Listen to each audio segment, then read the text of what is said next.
Hello అండి. ఈరోజు మనం చేసుకుందాం టమాటా చారు.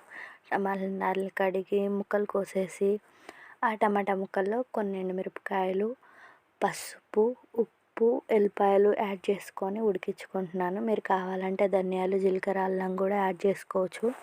నేను అవి పౌడర్ వాడతాను కాబట్టి ఇందులో ఉడికియట్లేదు. చల్లారాక మీరు దీన్ని చక్కగా మిక్సీ పట్టండి. చేత్తో పిసుక్కుంటే కొంచెం కారంగా ఉండిద్ది. చిన్నపిల్లలు ఉన్నవాళ్ళు మళ్ళీ వాళ్ళకి స్నానం చేపించేటప్పుడు ఇబ్బంది అయ్యిద్ది. కాబట్టి నీట్గా మిక్సీ పట్టుకోండి.